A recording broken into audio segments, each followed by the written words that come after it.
Yes, sir. What's going on, guys? Welcome to In the Zone. I'm your host, Garrison Roy, and today we're going to go ahead and have a full-length interview. But before we get into that, if you're new to the podcast, we have several shows within the show where we have rants, we have mental minutes, which are those quick mental game hacks, deep dive educational explorations where we get into specific zones, whether that's skill acquisition zone, training zone, or in today's world, or for this episode, we're going to be getting into the sports science technology side of the zone of training. But if you got any questions, topics, guests that you want to have on here, feel free to hit us up, shoot us a text in the description, or email it in the zone podcast 123 at gmail.com. And if you find something valuable, share it. This is what we're all about and want to progress the game going forward. But without further ado, I'm going to go ahead and introduce Andrew Menter. He's coming on with the show today. So appreciate you coming on, Andrew. Thank you for having me, Garrison. Yeah, you got it. And forgot to mention as well, you're the founder and CEO of Physio Physmodo. Physmodo. Physmodo. Physmodo. Got it. Cool. Yeah. Maybe I should And have come up with a better name.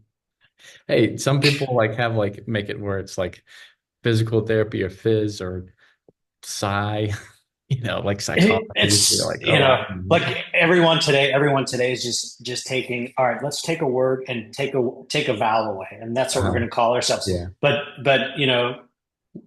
we've been around for 8 years. We did what used to be the thing, which is you take two words, put a Latin phrase, and then just Mhm. combine them. So anyway. Yeah, I love it. Well, tell us a little bit of the story of how it got started and then what you guys are kind of venturing into now and just the whole brief timeline leading up to it.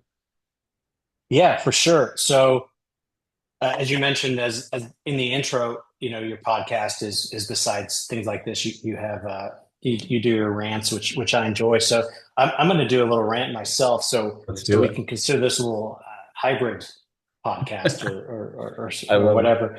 But got into this mainly because well, part of it is that my previous entrepreneurial business was in health insurance billing, which is so boring and I really disliked it. it. So it's really important to do something you like. And so this was something I enjoyed and looked forward to doing. And, I've always been, I've always, from the time I was 14, just had some bad injuries. And it turns out they've all been on the same side. So, Achilles tear, left, slap tear, left shoulder, ruptured Mm. bicep tendon, left side. Everything's been on the left side because I'm, very, very asymmetric. I played tennis growing up. And so the number one cause of injury is previous injury, which we can't do anything about. But number two is asymmetry. Mhm. And so, which we can do something about. So my rant is as follows. I don't think I think people can acknowledge that measuring movement is really important. Um, but it was frustrating for me because I'd gone through an assessment with a company that I thought was awesome, but it took a long time. Uh, Mhm. the results were pretty cool, and I had some protocols to try and improve my movement, but to try and the person that gave me the assessment to try and find another 20 minutes was not possible. So it was super frustrating for me. So uh, the goal when we started was to say, all right, can we actually do a movement assessment that can get extremely high throughput? And Not take as you long. know, Yeah. yeah, I mean, we can go into some examples of that, but I mean, we're not going to get absolutely everything, but we went with the movement that's a part of every single movement screen, and that's Mhm. the overhead squat. So three overhead squats, and we can measure your mobility, stability, posture, symmetry, point out where you have some movement issues, and provide some protocols to help you improve. And as it is a 30-second screen, it's pretty cool. You can go out and do some foam rolling, some band work, whatever Mhm. we suggest, and come back in 10 minutes, and you could probably show some better movement. Now, the next morning, you'd be back to moving like crap. But again, we do encourage people assess as often as you want. Assess daily if you want. So Oh, that's what we absolutely. set out to accomplish. And we're not pretending to, measure absolutely everything, but we can get a fair amount of what we want. And then You some of check those, the boxes for sure. The yeah. overhead And I squat. think that if you look at some of the other assessments, I don't knock any of them. They do a lot of cool stuff. There's a lot of great technology out there. And this may seem kind of weird, but I see these companies that could be or that may be perceived as competitors as pretty complementary because, again, a 20-minute screen is going to give you more than what we give you. Mhm.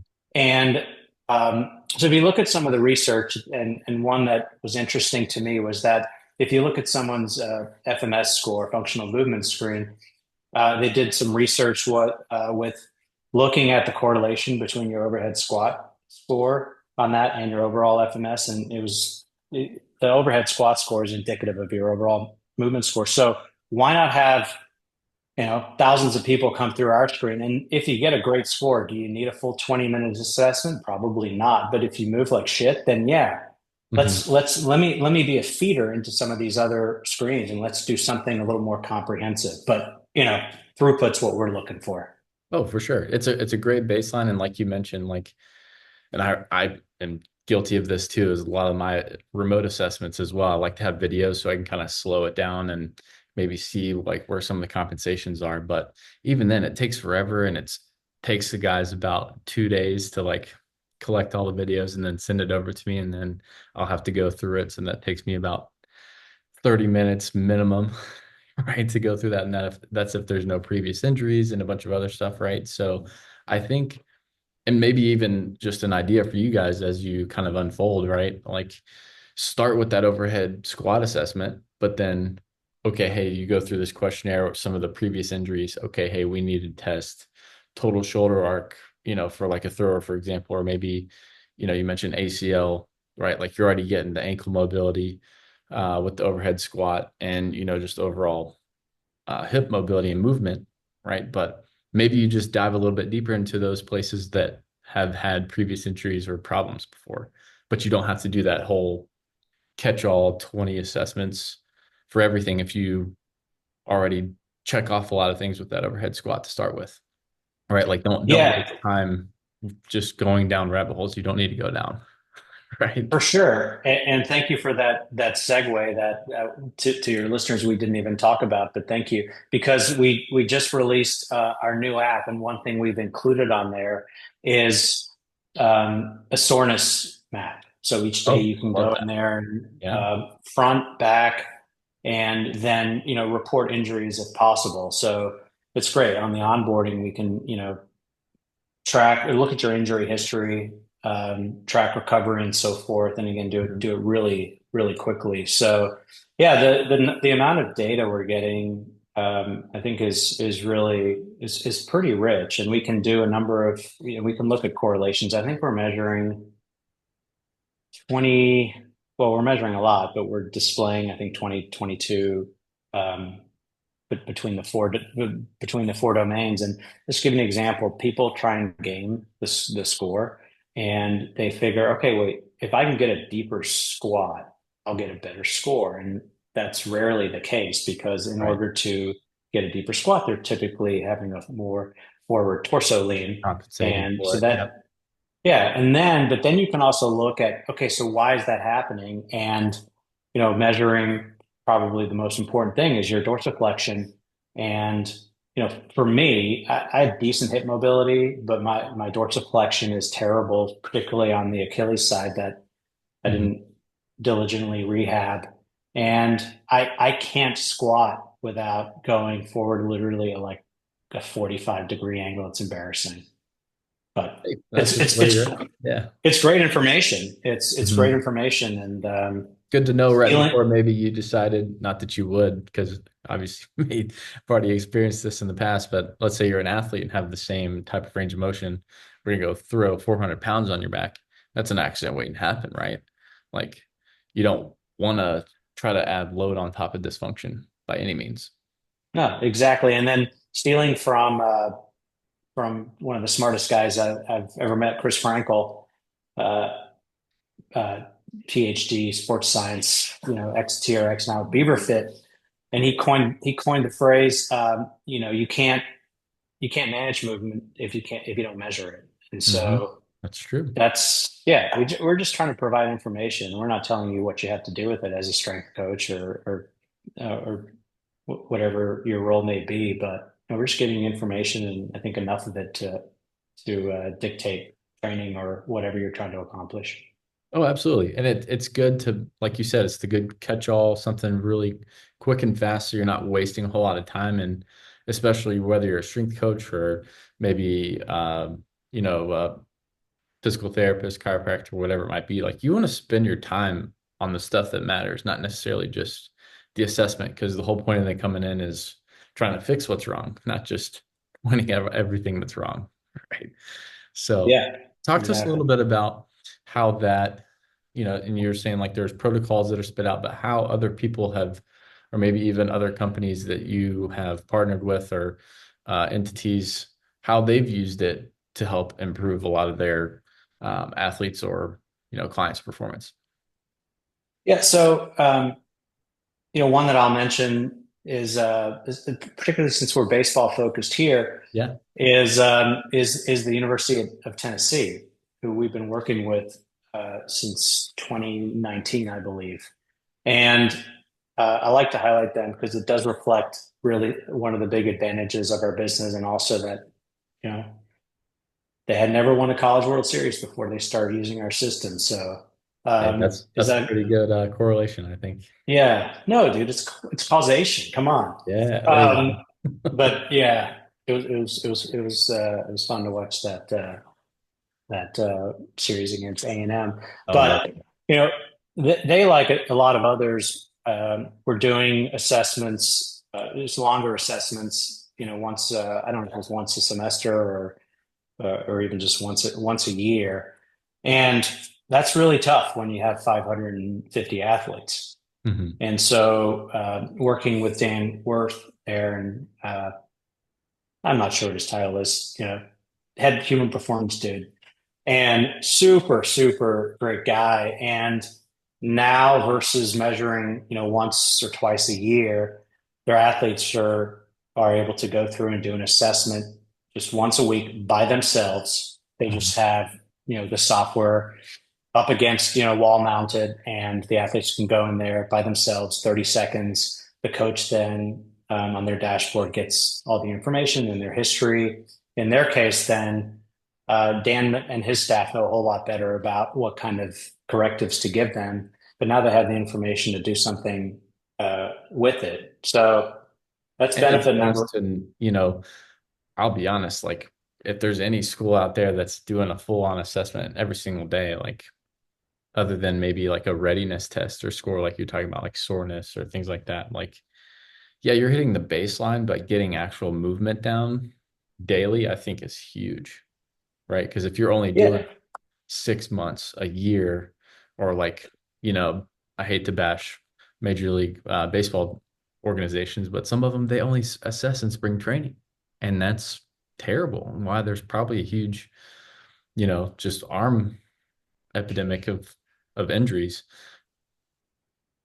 Kind of yeah, going a deeper rabbit hole with that one. We don't want to unpack that one too much, but if you're only assessing one time a year, like, what do you expect? Like, you're doing something, and you've heard the whole old adage of, "Hey, I'm never the same man or in the same river twice," right? And I probably totally butchered that, but you guys kind of get where I'm rolling with. yeah. Like, hey, like I'm never the same man, and I'm never standing in the same river. Things are constantly changing. I'm in a different environment. I'm a different person, right? As we age or as we maybe improve some of our mobility stuff, like things can move and be a lot different. Yeah, 100%. And I like to make this analogy, and I'll butcher this too. So, you know, bear that in mind. For sure. But but measuring, look, I'm wearing my, wearable right now. All right. And then, I'll wake up in the morning and I'll get my HRV and, you know, oxidation or just whatever it may be. So just imagine doing that once or twice a year, it's useless information Yeah, it only tells you because that, not even yeah, uh, 1/365th of the story.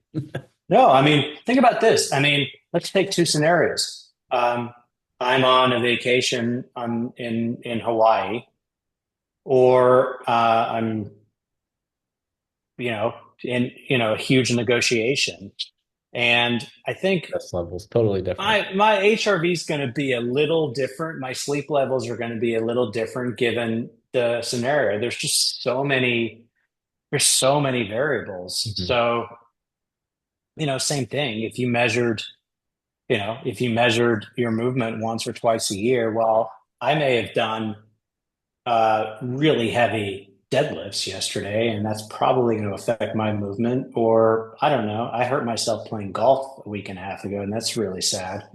But I did. Um, in my defense, I was slightly hurt going in. I thought that if I had a torn meniscus, I could still, Power you through. know, I'm infallible, right? We can do that. We can power through. And We've all done it. no, We've all tried it. but yeah, I mean, there's so many different variables. You really have to measure, several times, and not on the same day. Measure, a few times over, a few times a week for a month, and now we have a baseline for you.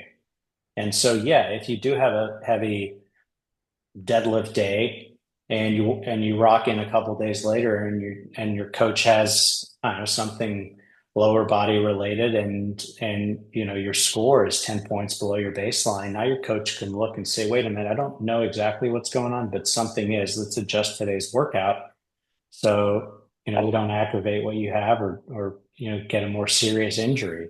So that's just, I mean, and just Absolutely. one more Well, thing on that. I mean, all this, and I understand it's easy to, it's these companies are great with, Whoop and Aura and Garmin and everybody else, and you can wake up and get numbers. That's fantastic. I mean, that's the American way. Don't do a damn thing and you get everything back. It's cool. Um, and so, the instant gratification, whereas, I can't wake up and figure out what my movement is, but I kind of need to know. Now, this is 30 seconds, which is 30 seconds longer than being able to look and see what my HRV is. But you really, if you want to look at a true recovery score, you really need to understand both on the biometrics mhm. physiology side and the biomechanical side. And my example I like to give is, so I did a hike a few months ago. It was hot. I was in Arizona in the summer, or Oof. well, it always feels like it's like the summer in Arizona, and I think it's still the summer in Arizona. Yeah, until Um, like October through March, you're actually not. yeah. So this was I don't know what we're in now, but November or something. Yeah. So this was Yeah. this was August. So not why would I do a hike in Arizona in August? That's another issue. But it was great. I was worn out. I slept like a baby, and I had a great recovery score of a 97 because I think the hike really helped. However, it was not good for my torn meniscus. So I jumped on our Mhm. assessment and I got a 34, and I don't move great. We're at 1 to 100, and I'm usually about a upper 40s, maybe 50. So I got it at 34, and my app, um, my wearable is telling me, hey, you're in great shape today. Today's the day to go out and do a peak day. And I'm like, dude, I can't even move today. I'm gonna sit Yeah.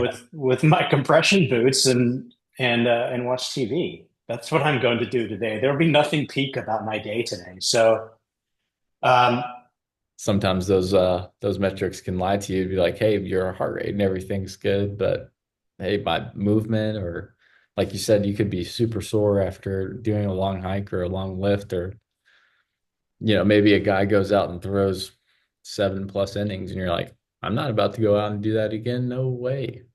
Right? Like, no, absolutely not. So I just think what we're doing is pretty cool. It's complementary to everything else that's being done with recovery, and um, I just don't think you can't really ignore your movements. absolutely. So yeah, so that's It's fun. It's fun to just to see how we can add to the recovery equation as people want to perform better and stay healthy. No doubt. Well, talk to us a little bit about like how it's rating the scores, and I'm sure there's probably some type of algorithm that comes with it, but what all is it looking at for the overhead squat? Like obviously myself, I can kind of already talk about like, hey, yeah, like dorsiflexion, hips, right? Core stability or overhead shoulder flexion, but what else does it really take into account? And I'm obviously the more you of the data you collect, probably the more precise that score is going to be over time. But how does that work for you guys, and how does it calculate? Yeah, so I mean, just some of the things we are calculating, and you touched on them. So we are looking at your shoulder mobility, hip mobility, looking at your squat depth, your knee mobility, dorsiflexion. On the stability side, so the mobility side, it's direct measurements. Mhm. On the stability, it's more an inference in certain situations. So the three things we're looking at there, we are looking at forward torso lean. Um, and then we are inferring your scap activation. We're just looking at your maximum deviation, maximum minimum shoulder Mhm. mobility, and then we're also looking to see if you have a valgus fault. So Sure. um, Yeah. really on the mobility and stability, those I think are very actionable. And then we're also looking at posture and symmetry, which I think are more contextual, but I think it gives a full picture. Um, uh, as for kind of how we're doing it, and I'm glad we don't have people with Q&A because I'm going to get as technical as I possibly can, and if we had follow up, I'd be kind of screwed. But when we started, we were using the true 3D camera. We were using the Microsoft Kinect, and um, we the problem was we were having to do that. The technology wasn't good enough on Mhm. mobile devices at that point, and so we had this massive Dell monitor, not massive, 25-inch Dell monitor, and we had the depth camera that was separate, and it was all housed within this kiosk. It looked beautiful, but Yeah. it Still just clunky, pretty. not very portable. Yeah. Yeah, it wasn't. I mean, that was a pure B2B play, which is fine, but you can never reach the consumer, which is we're in a position to do. So it was still the same assessment. And going forward, we're like, well, how can we do this where we can actually reach the end consumer? So like even going back to University of Tennessee, they're not at school, they're athletes all the time. So, Mhm. whether it's, summer break, winter break, or on the road for a game. So they can use the enterprise version when they're on campus in their training room, but they can also have it on their mobile device for when they're not at school. It's the same screen. It all gets filtered into the dashboard. So there's a lot of value there.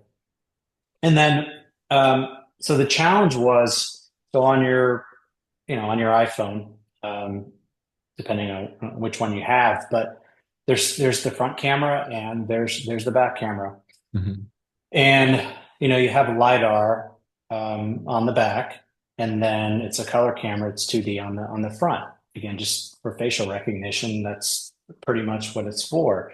So our challenge was okay. We have a self assessment. So if you're using that more powerful lidar, then you can't self-assess because you can't see the screen. Mhm. You could Sure. have someone that could hold up the screen and give you, or hold up the phone or iPad and give you, instruction. But there's a lot of issues there, and again, you can't self-assess um, in that scenario. So we're like, okay, can we possibly use the color camera?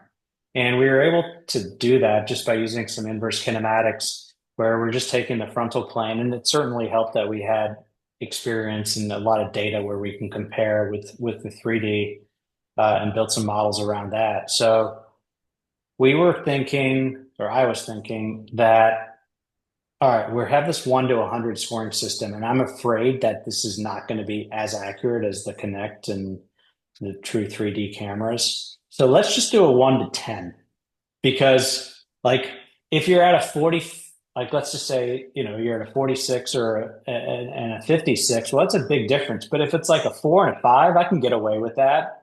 But I mean, also, honest with ourselves, it's like, all right, that's smoke and mirrors, which a lot of the stuff is, and we can't do that.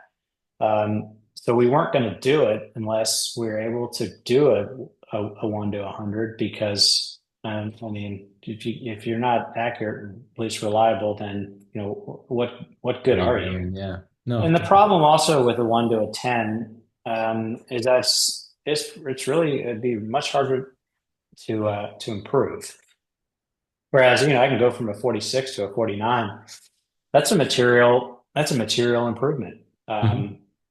But in our theoretical 1 to 10, that'd be a 4 to a 4. So uh, long answer to to how we're doing it and what we're measuring, but yeah, we're in a good spot. I'm really pleased with how that came out. So we were able to transition from using the Dell to moving towards an iPad on the enterprise side, and then whatever mobile device you have on the consumer side. I love it. I love it. And then do you just get the front facing? Do you get side view, rear view? Are you holding anything while you're doing the assessment, or is it just straight up body weight?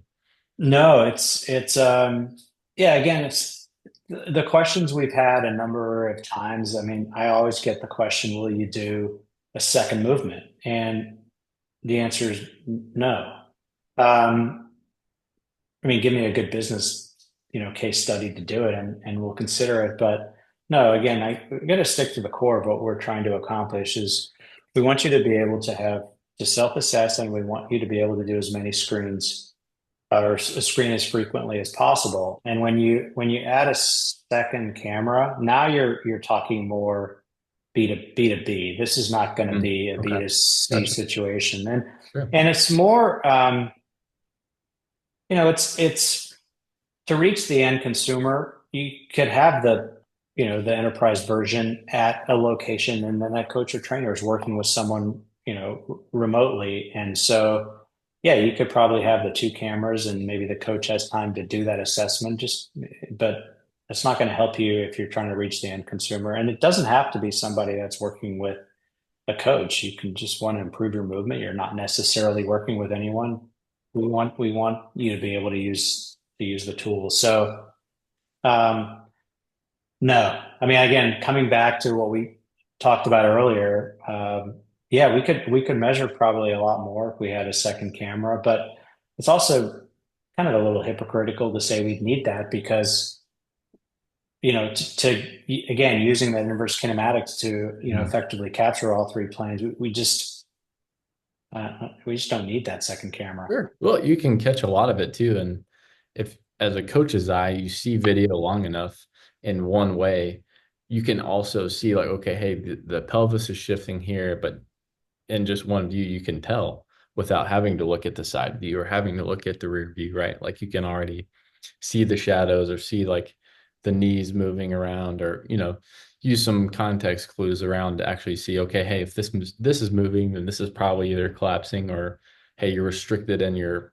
right ankle mobility, so you're rotating towards that right side and leaning more a little bit on the left foot, right? So yeah, you can still get a lot of stuff from that, and you don't have to see all the angles necessarily. It's just more for me as a coach, right? Me trying to assess a player, I might want to have some of those in case I'm missing some environmental differences, or, context clues of what might be going on. Like, hey, there's a hitter that's right-handed, right? Versus like if I saw just the side view, I have no idea what the hitter's doing. I have no idea what's going on there. So there's less context involved.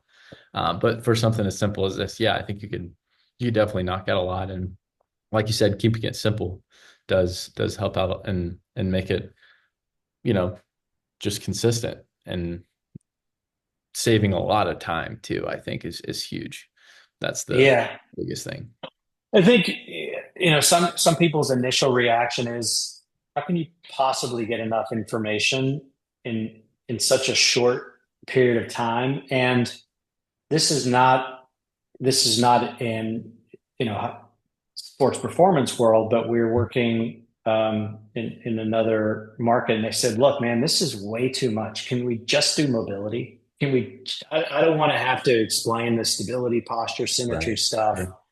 And can you, can it was a big potential client. They're like, hey, can you just take out these three, and we can just have mobility? That'll be easier. I'm like, you don't understand software, dude. That's a tough task, but yeah, it just it's simple enough. And then getting back to um, you know potentially having the idea of having a coach holding it up or whatever it may be. One thing that is critical and to get the reliability of the results is you have to have the camera level. So you, like, Hmm. practically speaking, can't really hold it up. So before we allow anyone to do an assessment, we just have a bubble leveler in the bottom right that Oh, I your love that. That's great. your So your that way screen. it's not off kilter. Yeah, exactly. Great. Whether it's forward leaning left or right, and that's sometimes a pain in the ass. Like you kind of get it up against a Yeah. vase or Or whatever it you is, find and out that your tripod isn't so level as you thought.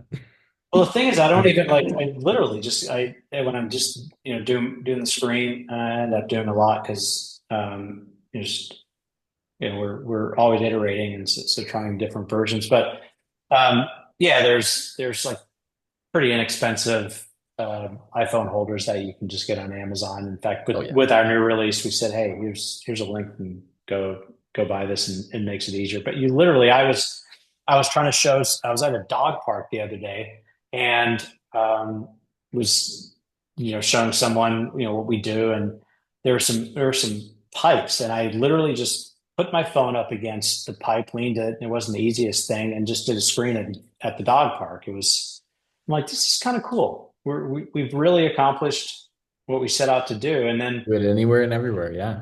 No. yeah, actually, one of the huge benefits too about the technology and kind of going back to the Microsoft Connect, or we ultimately moved to a different one when Microsoft discontinued, is you can't use that outdoors. Hmm. Um, Yeah, that's true. where Yeah. yeah, but you can um, with the way we're doing it now. So that's a huge advantage, especially in the baseball world. A lot of games are played outside. Absolutely. You got to be able to I've do it noticed outside or that. just knock Yeah, it out while you're out on the field or traveling, do it in a hotel room, whatever you need to do, right? yeah, Yeah. yeah. Love it. Well, what other, I guess, ways do you think seeing this kind of evolve? Obviously, just sticking with the overhead squat, but like, do you see yourselves going into more of the clinician side, maybe another, type of area outside of sports? Where do you guys kind of seeing this expand? Yeah, we've great question. We've not like any of your questions aren't great. So and that's a rant right there. And someone if you're ever watching an interview and someone says great question, let's call it 8 out of 10 times. I'm like, what do you think my other questions were just terrible? So, I hope but that not. was a great question, along with all of all of your others, other markets. So yeah, we started with a partnership with TRX, and they were awesome. They were doing a lot of our marketing and selling and implementation and a lot on the education side. So we got a lot of exposure, and we one of our first big contracts was with Stretch Lab, and those guys are just absolutely crushing it. And they're over They're all 500 over the place. They got locations. franchises everywhere. They're doing great. Exponential Fitness is doing some really cool stuff, and um, they have a lot of brands, and it's just a great company to Yeah. work with. But outside that, we've been working with special ops for a number of years, and some of and the purpose there is like so many others. You can't do one or two movement assessments a year. Now these guys are the biggest guys, the strongest guys, but that's actually a disadvantage if you can't move. You're more Hmm. susceptible to injury than anybody else. And the stats, I mean, these are kind of old, but they can't be that different. several years later, but I think it was 12% of soldiers were not deployable for non-combat related injuries, and 77% of those were musculoskeletal. Now, yeah, Hmm. there's some, acute stuff, and there's some stuff we can't do, but that's a Sure. ridiculously high number. And so, the ability again to do screens consistently um, is great. So military is a great market.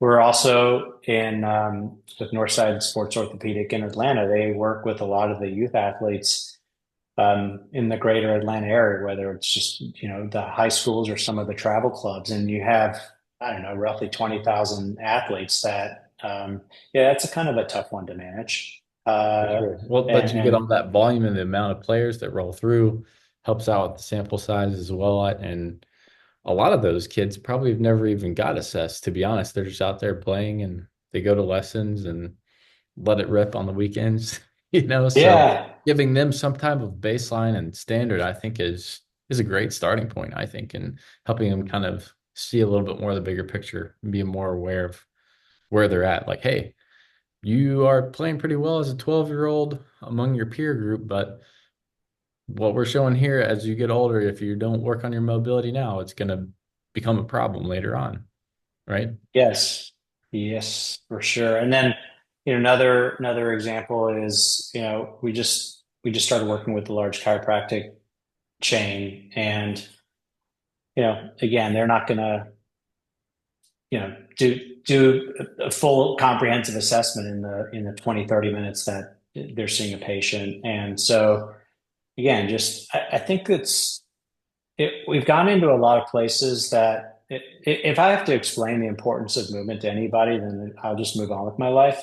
But a lot of They kind of these, miss the a boat. lot, yeah, it's about a lot of these places are just looking for something simpler, and these those that I've mentioned that have had some other movement assessment before, and we're just doing it a little bit simpler and getting the volume that they want.